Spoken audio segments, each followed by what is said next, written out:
আসসালামু আলাইকুম রহমতুল্লাহি ওয়া বারাকাতুহু। আল কবরু রাউদাতুম মিনার রিয়াদিল জান্নাহ ওয়া হুফরাতুম মিন হুফারিন নার। রাসূল সাল্লাল্লাহু আলাইহি সাল্লাম বলেছেন যে তোমরা যে কবর দেখতেছো এই কবরটা কাহারুর জন্য একটা জান্নাতের বাগান, আবার কাহারুর জন্য একটা জাহান্নামের গর্ত। আমরা কবর দেওয়ার পর আমরা সকলে যার যার গন্তব্যস্থলে চলে যাই, কিন্তু যে ব্যক্তি নাকি কবরের মধ্যে শুয়ে আছে সে যদি দুনিয়ার মধ্যে ভালো কর্ম করে যায় তাহলে তাহার কবরটা হয়ে যায় জান্নাতের বাগান। আর যদি অসৎ কর্ম করে গুনার কাজ করে আল্লাহর নাফরমানি করে তাহলে এই কবরটা হয়ে যায় একটা জাহান্নামের গর্ত। আল্লাহ সুবহানাহু ওয়া তাআলা আমাদের উপর 5 ওয়াক্ত সালাত ফরজ করে দিয়েছেন, অথচ আমরা দেখা যায় যে কবরের মধ্যে কিন্তু আমাকে আপনাকে সবাইকে একদিন আসতে হবে, কিন্তু এই কবরের মধ্যে যদি আমরা ঈমান আনার পর যদি আমরা সালাত কায়েম না করি তাহলে এই সালাতের জন্য কিন্তু আমরা কবরের মধ্যে ভয়ঙ্কর বিপদের মধ্যে পড়তে হবে। হাদিস শরীফের মধ্যে আছে বেনামাজির কবরের মধ্যে তাহার কবরটা 3টি শাস্তি তাহার কবরের মধ্যে দেওয়া হবে। বেনামাজির কবরের মধ্যে প্রথম শাস্তি হচ্ছে তাহার কবরটা এত সংকীর্ণ করে দেওয়া হবে যে তাহার এক পাজরের হাড়গুলো অন্য পাজরে ঢুকে যাবে, এবং তাহার কবরটা আগুন দ্বারা জাহান্নামের আগুন দ্বারা ভরে দেওয়া হবে, এবং তাহার কবরের মধ্যে একটা বিষাক্ত সাপ, বিষধর সাপ, যে সাপ যদি দুনিয়ার মধ্যে একবার শ্বাস ফেলাইতো তাহলে আমরা যে সবুজ শ্যামল গাছ গাছালি দেখি সব কিছু ওই সাপের শ্বাস ফেলানোর কারণে ওই তেজে সব কিছু জ্বলে ছারখার হয়ে যেত।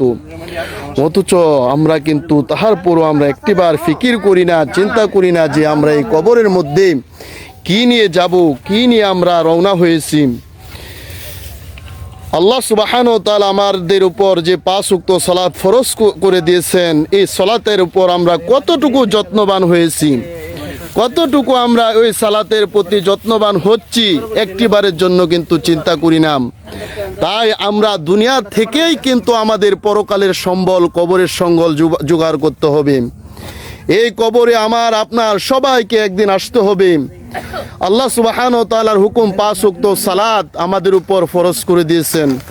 যে সালাত নাকি 50 ওয়াক্ত করে দিয়েছিল, কিন্তু আল্লাহ সুবহানাহু ওয়া তাআলা রাসূল সাল্লাল্লাহু আলাইহি সাল্লামের উম্মতের কষ্ট হবে বিদায় কমিয়ে 5 ওয়াক্ত দিয়ে দিয়েছে, এবং ঘোষণা করে দিয়েছে যদি কোনো ব্যক্তি 5 ওয়াক্ত সালাত ঠিক মতো আদায় করে আল্লাহ সুবহানাহু ওয়া তাআলা তাহাকে 50 ওয়াক্ত সালাতের সওয়াব দান করে দিবেন। সুবহানাল্লাহ। তাই আসুন আমরা সকলে নামাজের প্রতি যত্নবান হই। যেমন কবরের মধ্যে আমরা সকলে কিন্তু চলে যাব যার যার গন্তব্যে।